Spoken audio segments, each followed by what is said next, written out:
The broadcast is now starting. All attendees are in listen-only mode.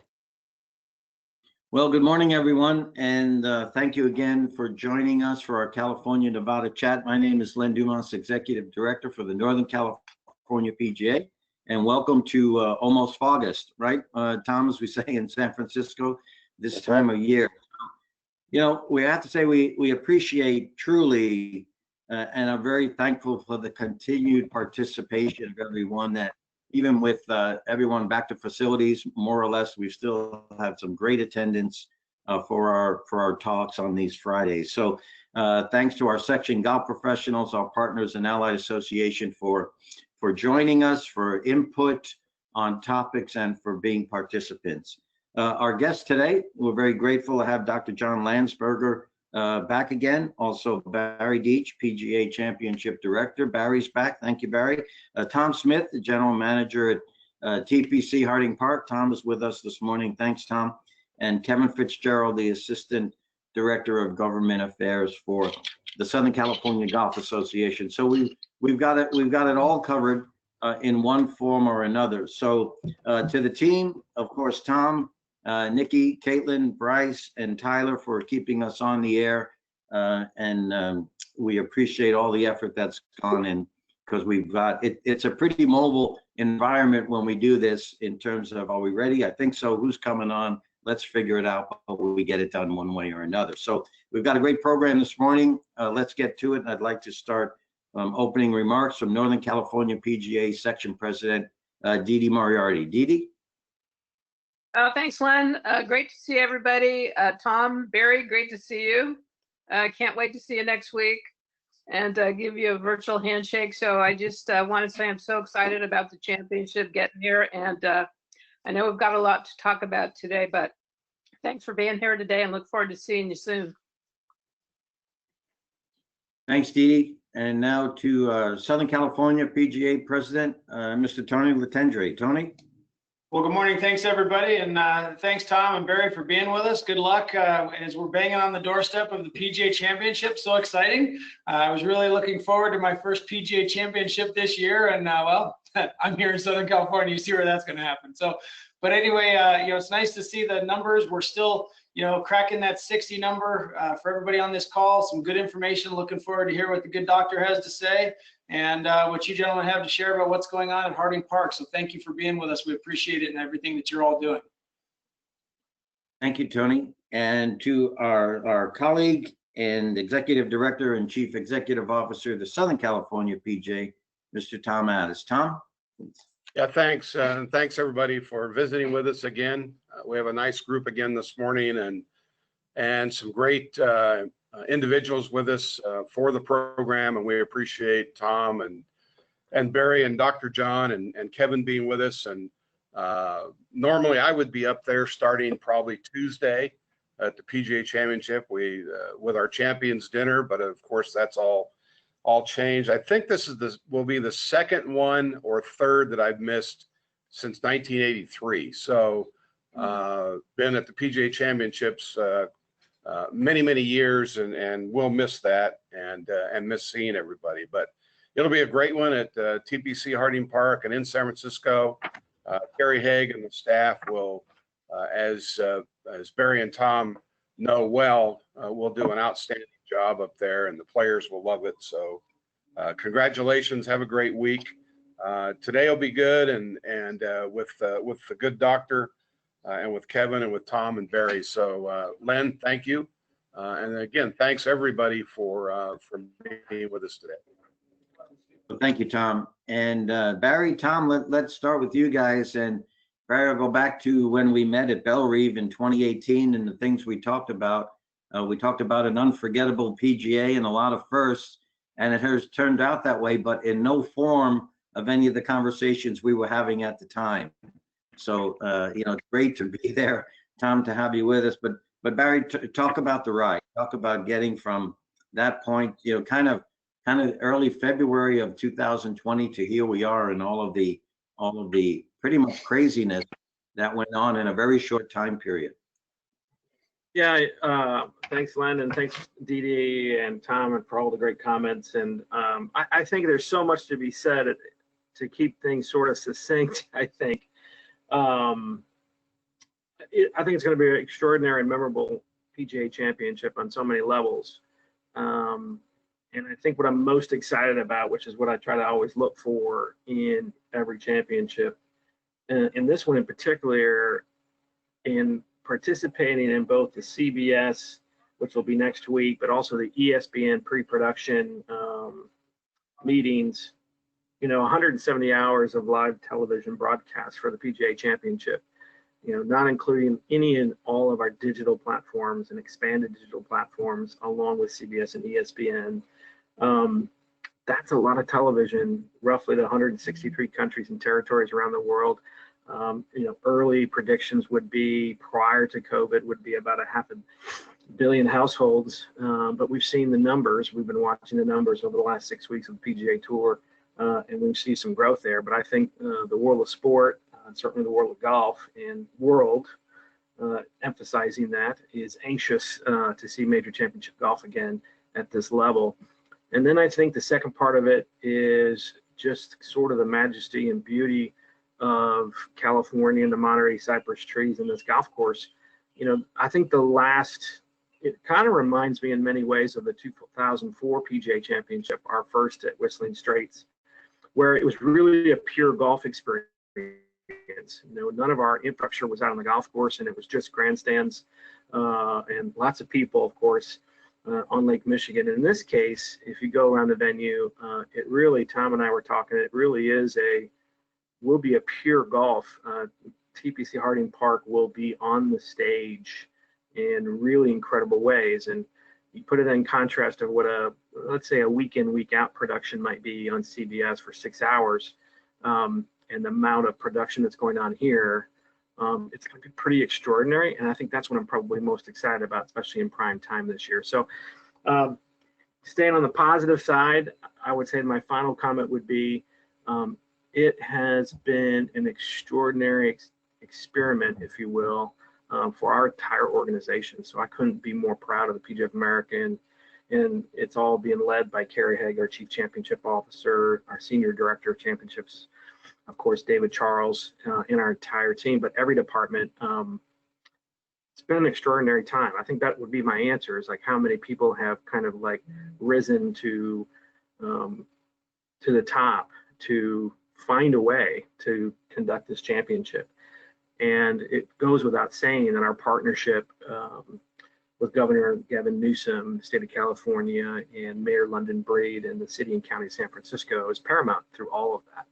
So, and Tom, as the head PGA leader here, has been a great advocate for us across the board, helping us navigate what is a fairly big bureaucracy. And we couldn't have done it with him and Andy and everybody here, and Kevin Tehan and his team with grounds maintenance. So from a partnership standpoint, we've been very lucky in many ways, and couldn't say enough about how great and fortunate we are to have this sort of if this were to happen any place, it's almost as if Harding Park was the perfect ideal as a semi-island, right, Tom? We always kind of talk about how I'm not sure if this could have been pulled off in other locations. So it's going to be a proud moment. I think every championship has its uniqueness and its storylines, but this one,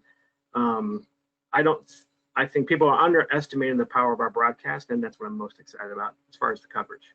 So, Tom, sorry I took up so much time. Hopefully, you summed it up. I mean, it's been an extraordinary past few months. Very, very proud on so many levels. It literally took a village to. We didn't have a roadmap for this. When the announcement came for postponement and everything was going on in the world, people were standing in line waiting to buy toilet paper. I mean, and we were determined. People were committed. Blood, sweat, and tears, all went into the pot, and we all dug deep. And like you said, the cream rises to the top, and people really came out to help us in so many ways with determination to play the PGA Championship. So I too can echo the broadcast will be magnificent around the world. I think everyone's so hungry for it, and what a better venue, what a better city what a better community to help showcase the PGA Championship this year. So it's definitely going to be one, that's going to go down in history for so many positive reasons in an otherwise difficult time. I mean, the nation's in difficult time, the world's in difficult time, but this is a shining light, and it shows our determination as an association, as people, as a community, to really produce a spectacular championship. So very, very looking forward to it. Well, thank you both and everybody involved. And the list is really long for everyone that got together to bring this to fruition starting next Monday. And you guys are on the front line. So thank you for everything that's been done. So Tom, a lot's happened at Harding Park. And so let's go back a little bit again to mid-March when things started to shut down. And, thank goodness, Barry, as you mentioned, we talked a little bit yesterday too, in terms of getting the course ready. Kevin Tehan, the team started taking trees down 18, 19, 20 months ago to be ready for the championship. And then, Tom, of course, things shut down and you've hosted tour events. You've hosted President's Cup, have another one coming, as a matter of fact, in a few years. And the condition of the golf course when they're able to reopen, the guests really had tour conditions, right? The guests were out there for tour conditions. So a little bit about the time frame, Tom, from the shutdown in March to the reopening, and then a shutdown again about a week ago to get ready for the event. Sure. So obviously, planning for the PGA Championship, that's been in play for years. Better part of 5-6 years we've been planning this, and the agronomic considerations to produce championship conditions, there's a long runway for that. And I've told a few people a great analogy to think of is it's like an Olympic athlete. They train to peak at one specific time to be their absolute best. Well, we have to do the same thing from an agronomics standpoint. And so when the announcement came, we did postpone because of the pandemic. Obviously now we have to keep the competitive elements and the agronomics on point. So it's like an Olympic athlete having to stay at their peak for 90 days, and that's very difficult. So not to mention seasonality in play. So we had to change some of our watering habits, a little bit of fertilization habits, but also just the manpower. I mean, it's a lot of work to get the golf course ready, as you alluded to, Len. Preparations for safety measures that we're taking on golf course for the build out. But that's a big time commitment. So it stretches it out. It taxes the team a little bit. So staying positive about the workload was very important. Communicating with one another, supporting one another through that process. It was definitely, again, uncharted territory. So we knew we would be playing the golf course or playing the championship, 90 days later. So we had to immediately rewrite our plan from an agronomic standpoint to make sure that we were going to sustain playability conditions that are worthy of a major championship. So the team did a great job. Kevin Tehan and team did a wonderful job. And I'll turn it over to Barry. The actual build out production was slightly underway. Come the shutdown. We actually closed on March 17th, and we were closed for 48 days before we reopened to play. So there was a lot going on in behind the scenes with the planning phases. So I'll let Barry talk a little bit about the build production. Yeah, I think we'll always remember that date, right, Tom? Oh yeah. Well, again, I am going to give credit to a lot smarter people on our team, but everybody from our operational side and in partnership with Harding Park. I mean, it took a lot of creativity, but fortunately, and again, I think this is, again, Harding Park was, if this was to happen somewhere, this is a great place to do it. But we basically re-engineered all of our facilities with existing facilities that were already built. And in some cases, we took some facilities down in the interim closer to when we reopened production. So what you may or may not have read, for example, are PGA golf shops, our merchandise facility, which, is, you all know, is quite big for a standard PGA Championship. Well, the flooring for that had been pretty much built. And so that became our player locker room and caddy dining area. So it's probably, maybe, I don't know, it may not be the biggest locker room on PGA Tour, but it's probably up there, right, Tom? It's Biggest one I've ever seen. It's pretty big. certainly from a ceiling perspective. So that allowed us to really just naturally provide that plus more when it came to CDC and COVID related guidelines for everything that's going to be going on in there.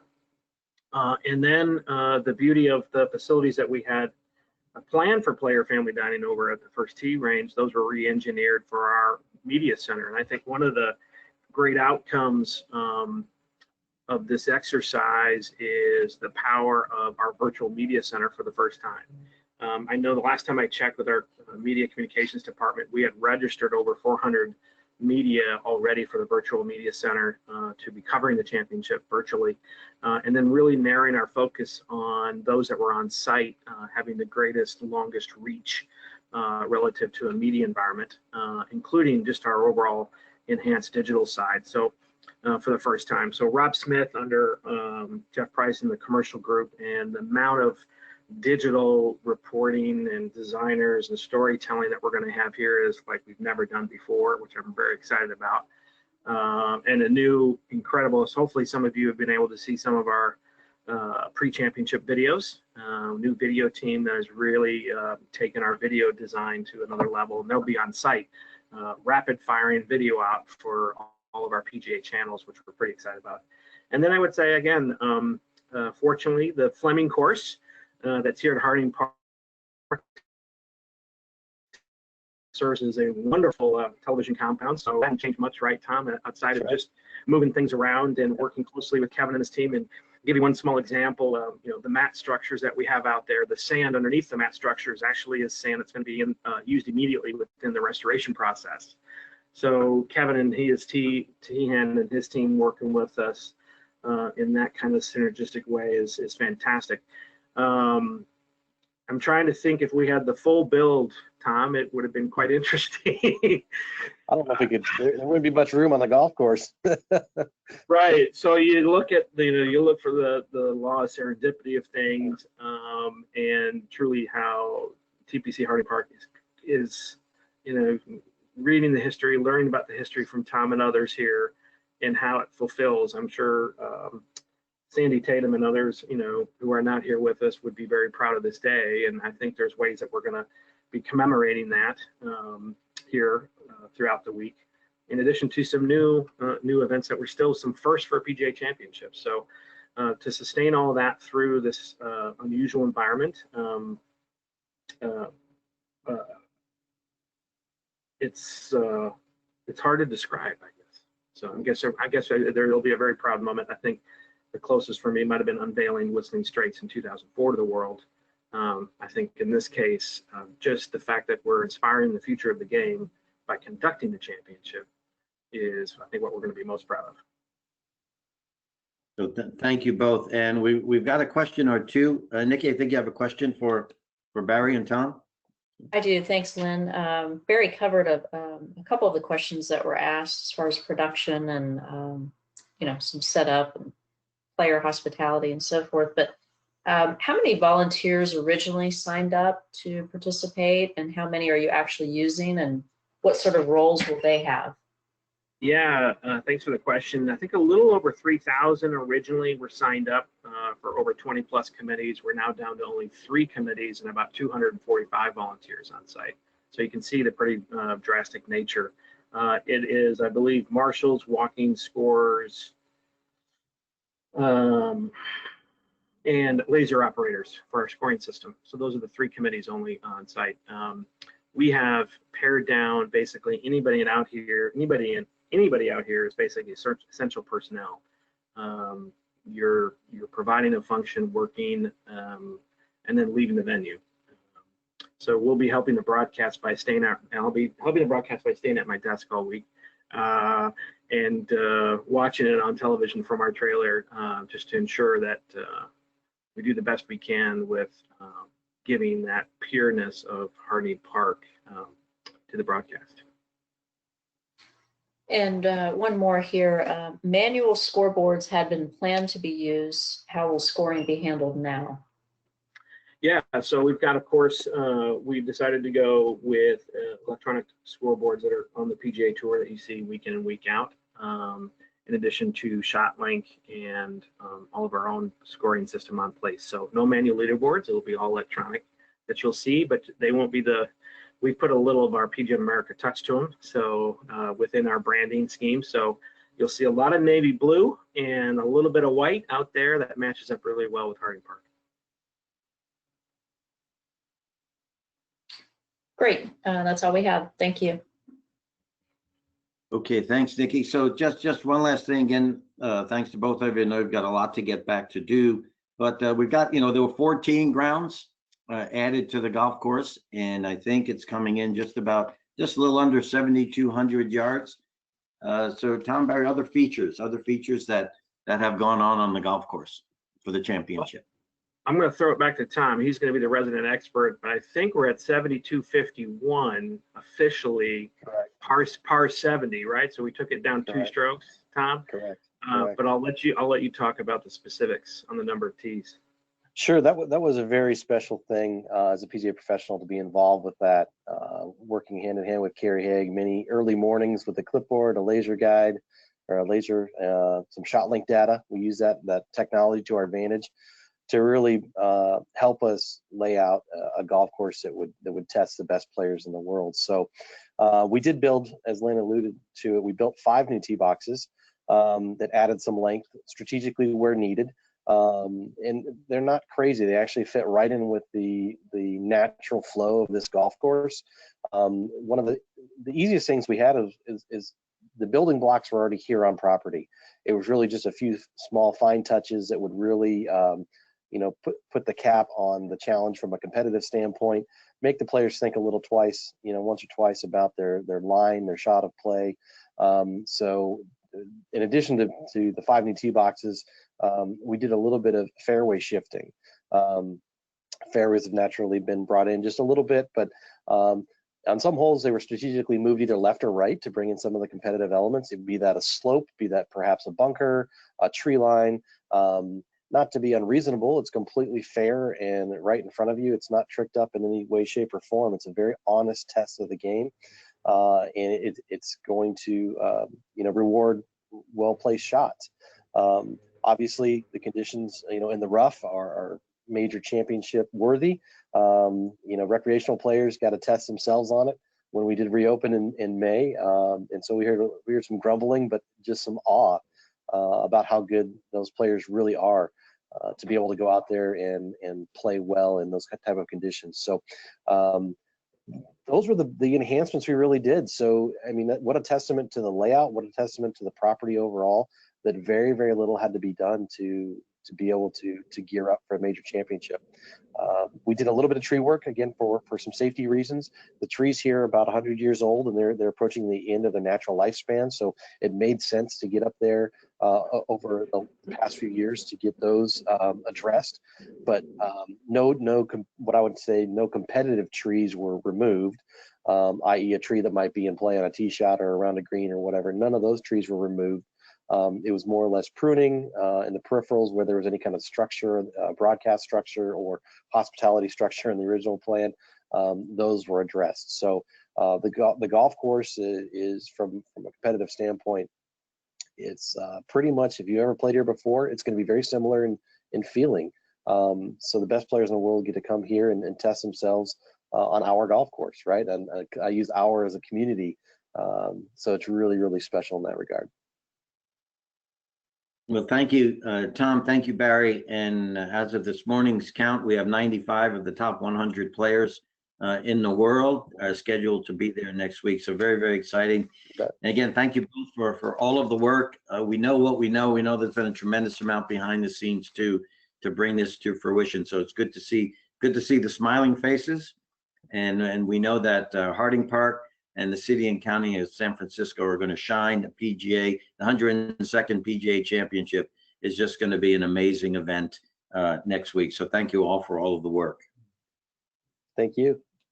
Thanks, Tom. Thanks, everybody. Thanks, you guys. Okay, ladies and gentlemen, we'll now move on to Dr. John Lansberger. Dr. John, first off, thank you for joining us again. Dr. Lansberger is board certified urologist specializing in urologic oncology. Dr. Lansberger is a patient advocate, mostly with cancer, as well as trauma, pulmonary, and cardiac care of patients, and has been in contact with physicians and pharmaceutical companies on the forefront of the treatment of COVID-19 globally. Again, Dr. Lansberger, welcome back, and thank you. Last time you were with us for educating us on the virus in a number of ways, and we look forward to now your analysis of the current situation as we have counties moving on the watch list, numbers rising, as you mentioned earlier when we chatted a little bit before our session, not only, of course, in California, Nevada, but throughout the country. Governor Sisolak in Nevada moving to a long-term, as he calls it, a long-term mitigation strategy, actually drilling down to zip codes. So again, Dr. Lansberger, thanks for being back with us, and we look forward to hearing from you. Ben, thank you for having me, and congratulations to the entire PGA on about to conduct a major event. I think it's spectacular. I think it's something that America needs to see, that we can return to some sort of normalcy and entertainment, which is essential in the psychic of people. You know, if we continue in this way, that it's very unhealthy, I think. And I think this is a good opportunity to show that things can be done and they can be done safely. I think also I want to congratulate you on the location you chose. San Mateo County happens to be in California, and California happens to be one of the worst areas in the country, along with Florida, Texas, Arizona, as you mentioned. However, San Mateo County has done a spectacular job of keeping their numbers extremely low. I looked them up in the time we were sitting here on waiting for the call, and San Mateo County has, through this entire period, only had 3,400 cases and 118 deaths. For the size of that community, that's very good numbers, and they are not growing numbers. So people in that community are behaving and behaving well. I think that we see numbers in America continue to grow. Death rates have somewhat stabilized per million people infected, but that's because number one, we have some better treatments that we can offer people, and number two, we see more infections in younger populations now that are not tending to that are tending to fare better than the older populations and those persons at risk. I caution that, and that's what worries me so much when I see some of the behaviors I see on television and with the young community. That and we even had a speaker, which I don't want to disagree with anybody, but there's statistics that have now come out in studies, particularly the very large study from South Korea.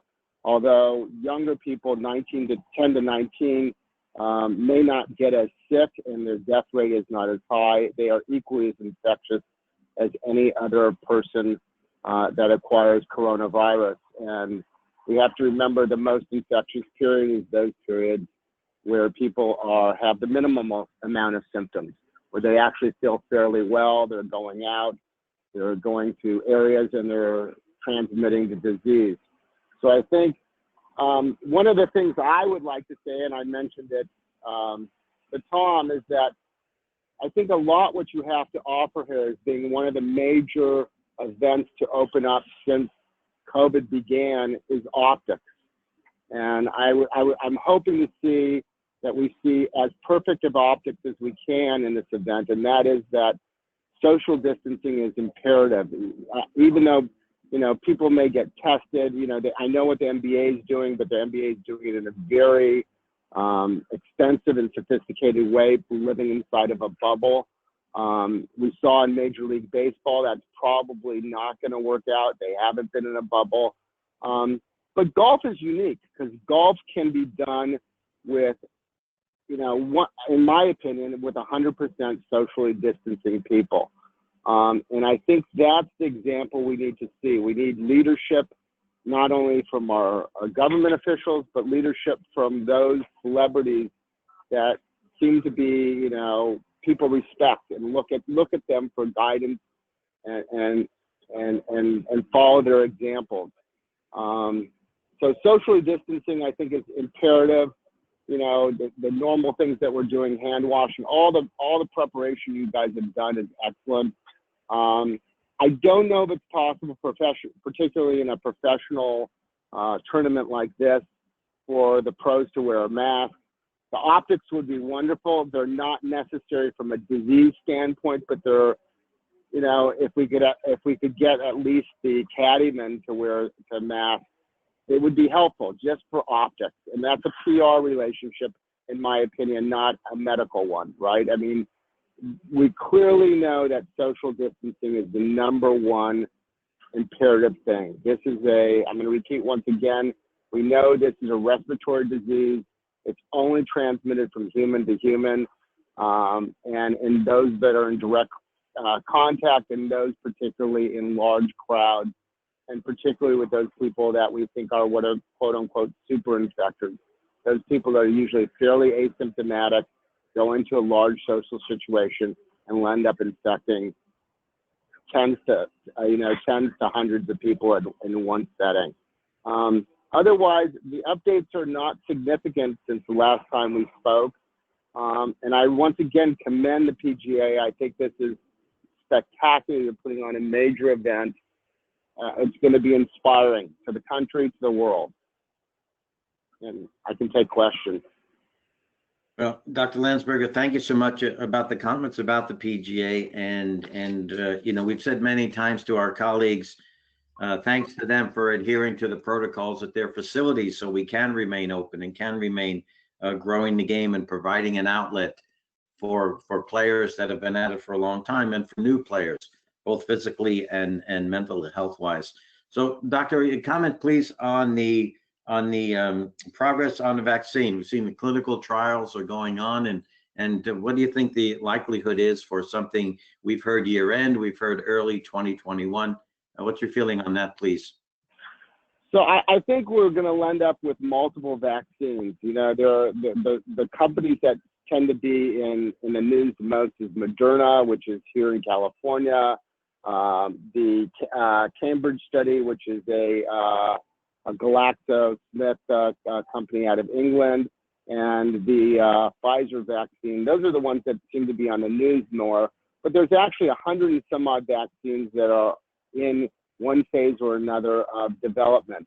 Those 3 that I mentioned are all entering into phase 3 of experimentation.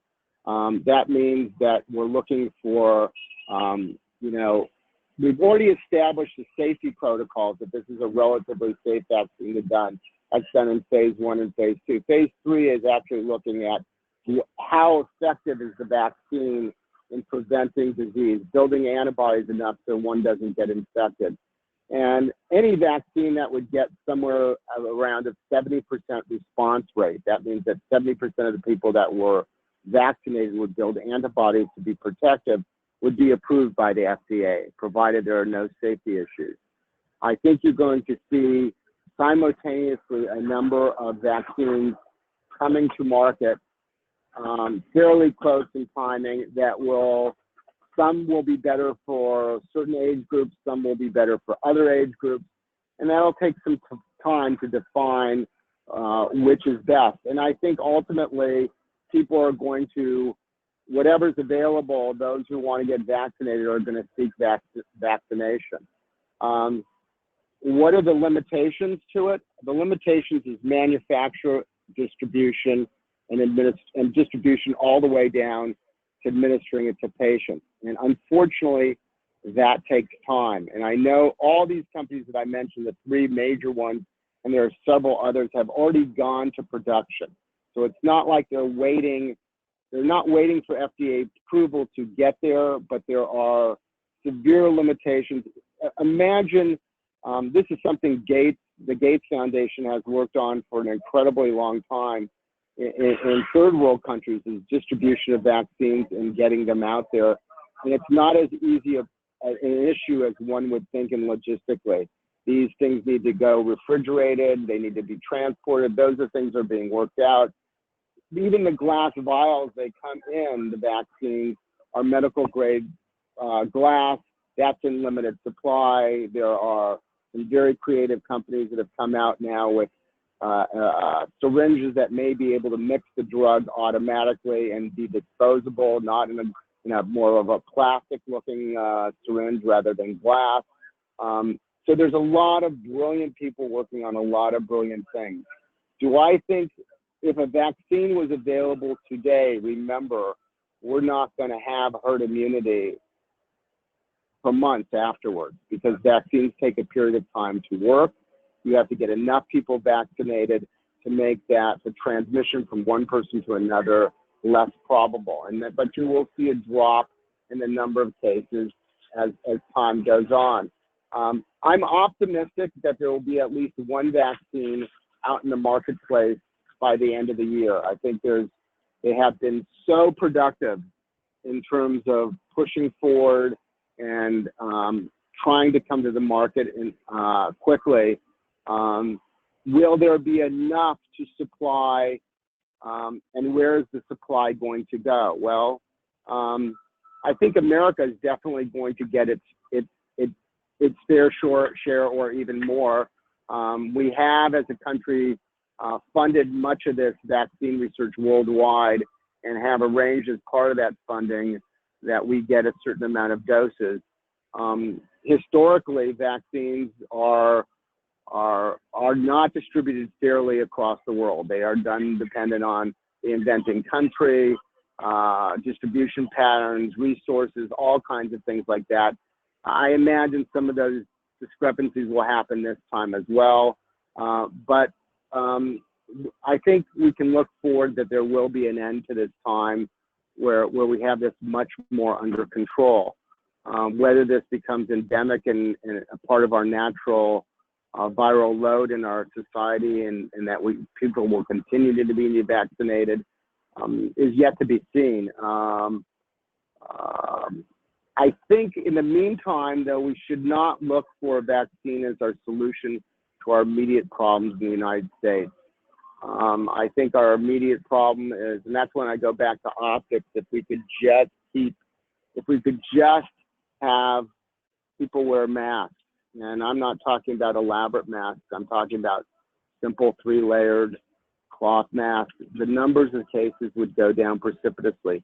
Socially distancing.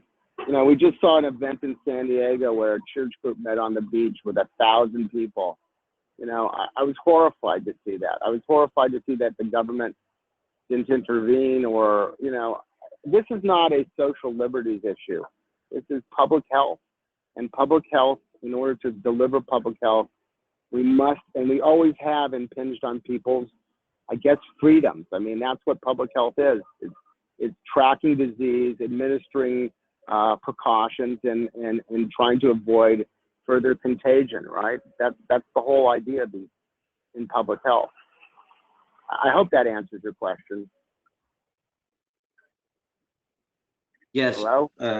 Doctor, yes, you did. Thank you. Thank you. And we did have one question come in, but you answered it right at the very end there. And it had to do with the face coverings, which are the best. But if I heard you correctly, it said a simple 3-layered cloth mask is really as efficient and as effective as we need to be. Is that correct? Yeah. Okay, so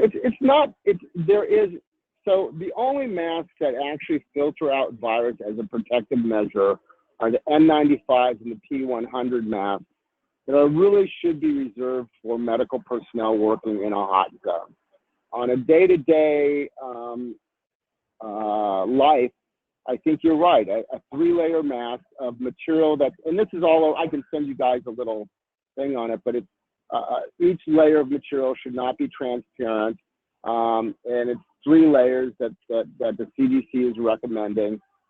Is really and a face shield if you can get people to wear them. All those are barriers. So really, what they prevent, rather preventing you from getting infected, it prevents you from infecting somebody else.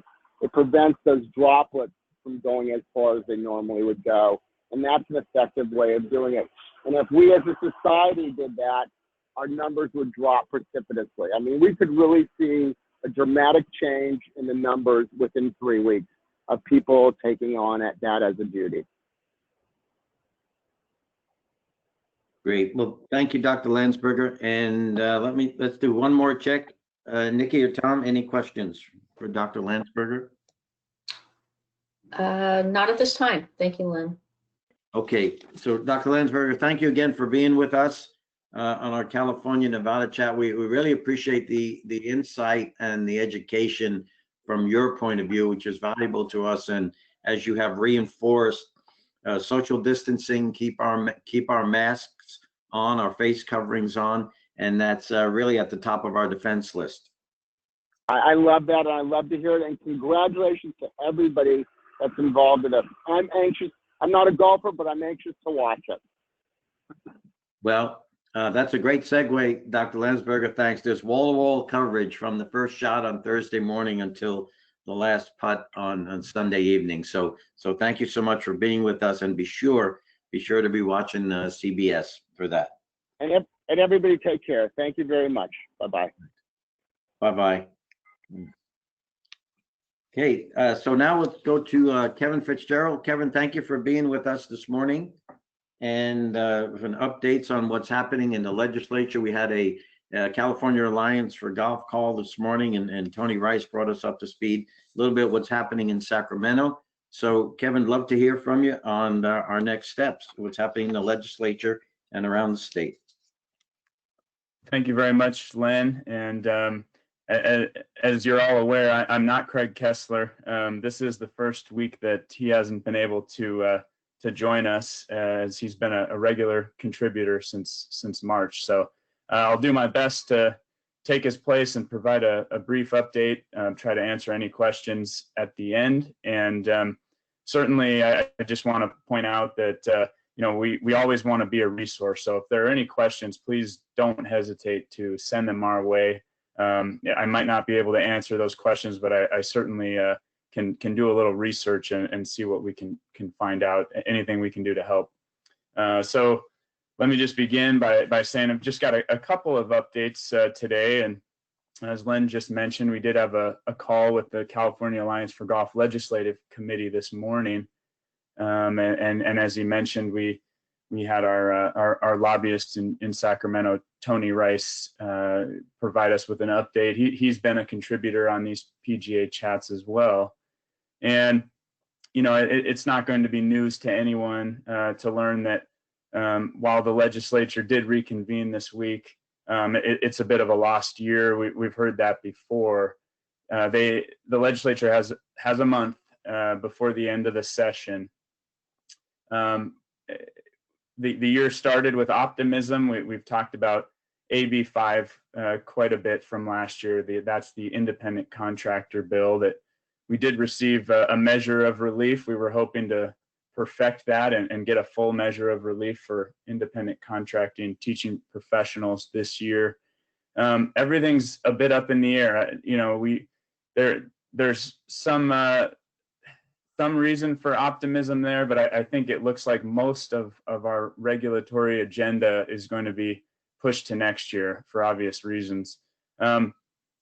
One interesting note that we learned today is that because of the very tight timeline now, with just a few weeks left in the session, it does sound like there's an ongoing discussion that the legislature might call a special emergency session to deal with all legislation related to COVID-19. So we will keep you updated on any news on that front. Second, just as far as a legislative update, many are aware that there is a Prop 13 that will be on the November ballot. And that's an issue that we will be working on closely with everyone in CAG, and that includes, of course, NCPGA, NCGA, SCGA, SCPGA, the Owners Association, the superintendents that all make up CAG. So we will continue to work on that split roll ballot initiative. If anyone has any questions, we do have quite a bit of information at this point, but we'll certainly keep you updated there. And if there's any specific questions that you might have, please feel free to send those our way, and we'll try to keep you as informed as possible as we move along toward November. Secondly, I do want to provide some optimism today about the recreational component of golf and where it is and where it appears to be heading. So, as you've heard on the call today, certainly there's great concern about the rise in the number of cases, and it's really anybody's guess as to what the next few weeks might look like.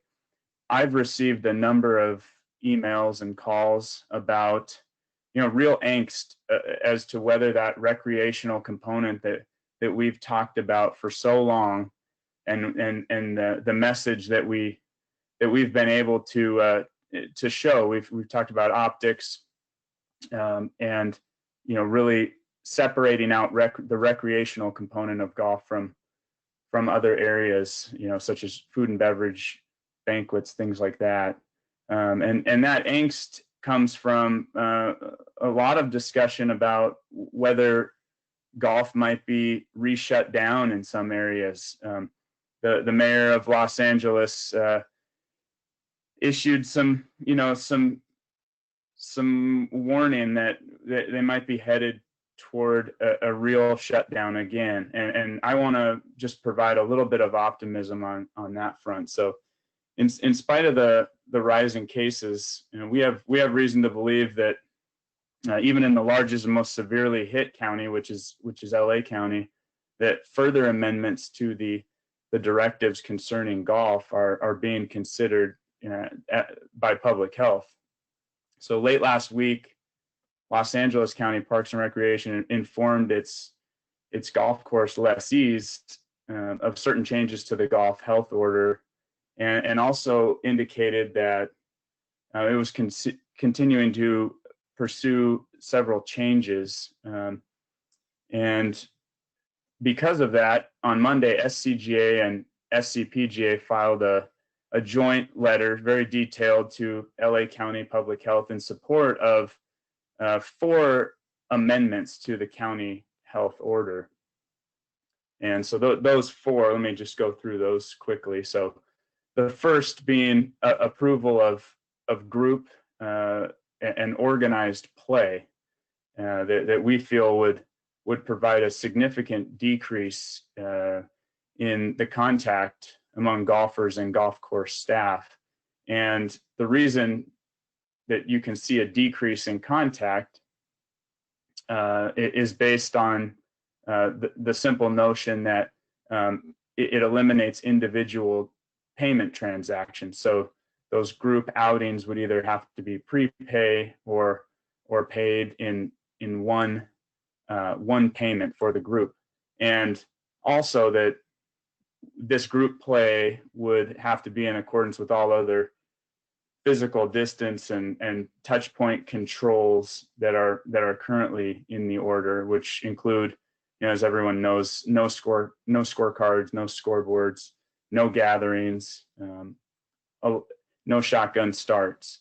Now, again, this is a very restrictive county. This is not the case in many others, but the reason I wanted to touch on this is that as it's been had the most severe restrictions, and at a time as the cases are rising, we are talking about and LA County Public Health considering, some relaxation, and not because these relax any of the necessary precautions for public health and for safety of the golfers and staff, but actually because these amendments, and I'll get to the others in just a moment, but these amendments actually improve safety the way we see it. And I think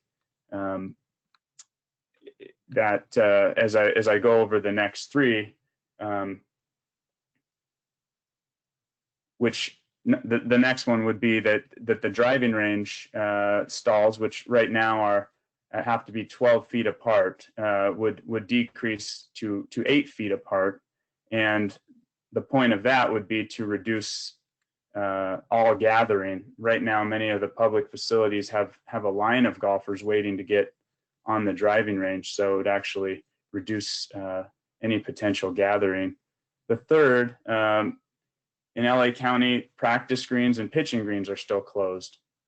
So that would also add some extra room to actually spread out those participants who show up at the golf course, reduce those lines to get on the driving range, and also be great for golfers to get to practice. And then finally, the last amendment in the letter that we're supporting is to permit some walk-up play again. So this being just an opportunity to increase outdoor recreational access without, again, creating any possibility of gathering. And both we and LA County Parks are convinced that these amendments represent practices that are actually safer. That's not just golf, but parks very much seems in line with that. And one final note, we also are seeking clarification about face coverings. So as we all know and have become accustomed to, we do have a statewide face covering order. And the way it has been interpreted, understood in golf is that basically in the general common areas, face coverings are required because there's a possibility that golfers, could become end up in closer proximity to one another than they would on the golf course. But on the golf course, it's been widely interpreted that the face covering could be removed. In LA County, with the change in language last week, it seemed that face coverings would be required on the golf course again. So we're seeking clarification. The language is a little bit unclear. We hope to get a response, and I think it's important to note that we're pretty optimistic. And again, while LA County is specific and the audience today is broad, I think I just wanted to point this out because with all the questions we've received about the possible closure of golf courses again as the cases rise, I think this provides an example that even in the most restrictive county now, we're actually optimistic that some of this might be going the other way, actually a slight relaxation, and perfectly consistent with safety. I hope that provides a little bit of optimism. We'll certainly keep everyone updated as to where this goes. And finally, again, I think if you've been able to tune in and listen to some of the updates in your county from public health, cities in a couple cases like Pasadena or Long Beach, and especially if you've heard Governor Newsom at all, should feel optimistic that as far as that outdoor recreation component, yes, it's unknown where we're going to go completely for the next few weeks, but every indicator seems to align outdoor recreation with the safest of all activities. And so if we get to a point where we're concerned that golf courses are closing down, we're going to be in a real world of hurt in society, because whether it's Governor Newsom, whether it's the county boards of supervisors and county public health, it sure would seem to us that that outdoor recreation and golf has absolutely been able to showcase and really in an exemplary fashion that playing golf is as consistent with safe outdoor recreation as any activity can be. So it would be absolutely at the bottom of the list, and it would appear that other closures that may or may not take place as we watch the number of cases, that golf should feel more secure than any other industry based on its performance and And finally, when I mentioned performance, I want to thank everyone that's listening today, because I can say I was not exactly sure how this would all play out a couple months ago, but golf has just done a tremendous job. The facilities have done a tremendous job of trying to follow all of the protocols. I know staffs appreciate it. I've heard from many golfers who are very pleased that they do feel safe at the golf courses. And so I want to thank everyone for that. And that performance absolutely has allowed us to be at the bottom of that closure list. Golf, that recreational component, will be the very last, industry that would have to see a closure. And so for that, I hope that provides some optimism, because I've certainly received an uptick in questions about, should we be concerned that we're going to see more closures for golf courses again, and I hope that answers that question. That I don't believe that we're headed in that way, at least for now. And that's really all I have. I hope I provided a bit of optimism. As I said before, if there's anything that we can provide just to be a resource, we've received plenty of questions from counties, different cities, from golf facilities in various places, to try to just help understand how to comply with local orders, with county orders, and then with the statewide order, and we're happy to do that. That's what we do, and please, don't ever be shy. Go ahead and contact us, and let us try to get the information for you, so you can focus on what you need to do. And with that, thank you very much to Tom and Lynn, and I'll hand it back over to you. Well, thanks, Kevin. That was a tremendous update. And again, thank you and Craig for everything that you're doing on that particular front line. And, there's no question that on a daily basis, we're looking at the watch list and looking at what's happening and come to that conclusion, kind of looking over our shoulder, that aren't we grateful that our activity as a sport, as an industry, as a health and recreational outlet have not been rolled back. So we really, really appreciate that optimistic outlook. Kevin, thank you, particularly as we keep going now with local events and tour events and our section events and so on and so forth. So Kevin, I believe we do have a question. Nikki, I believe you have something. Yeah, I have one question for you, Kevin. Do you know of any golf courses in LA County that have installed dividers in their golf carts that act as a shield, thus allowing 2 riders in a cart? One of the LA County golf protocol measures states that you can only have 1 rider per cart unless from the same household. Wondering if the installation of a divider would be a justifiable reason to not follow this measure. Yeah, so that's a very good question. Actually, in the statewide language, which again is that minimal standard, we still have language which only allows dual occupancy carts if there is a protective partition. My reading is that is not the case in LA County, that at least for now, it does need to be one rider to a cart unless you're in the same household. Although, as we suggested, there could be some new language in the next week or two.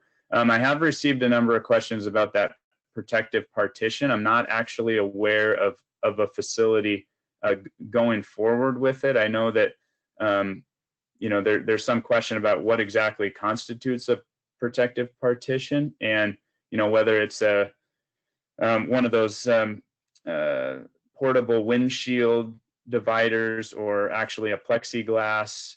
Certainly that would be consistent with the language from the state, but my understanding as of now is that would not work in LA County.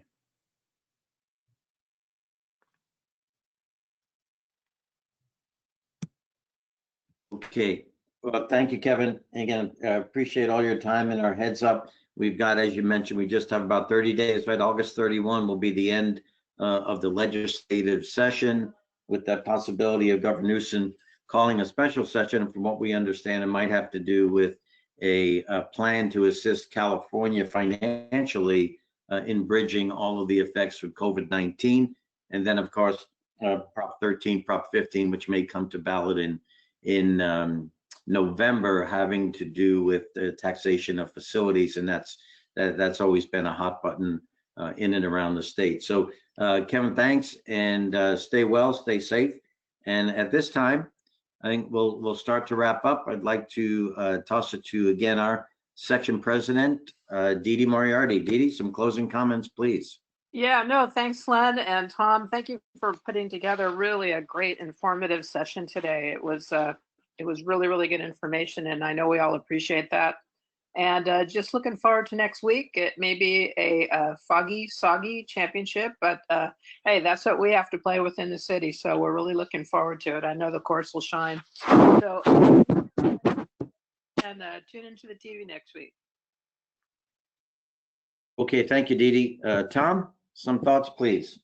Yeah, real fast, Len, and thanks to everybody once again, to Dr. John and Kevin and Tom and Barry, and to you, Len, and to Nikki and Caitlin and Bryce. And there's one other person that we'd like to thank, and he's way behind the scenes, and he's one of our tournament managers, or is our tournament manager. That's Steve Monday, for handling all the MSR credits and all that for these chats and the other programs that we do. So thanks to Steve for that. And then also would like to recognize one of our section members who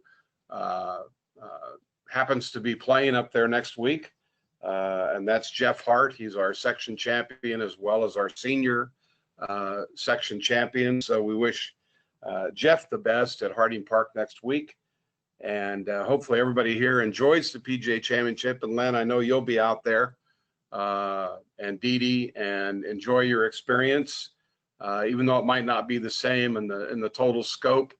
It'll still be a great thing, and you all will have the opportunity to enjoy that, and so do. But again, thanks everybody, and it's a great opportunity, a great pleasure to do this, and we look forward to the week-to-week chats and next week. Thanks, Len. Yeah, thank you, Tom. Thank you. And a shameless plug, right? We have to do a shameless plug.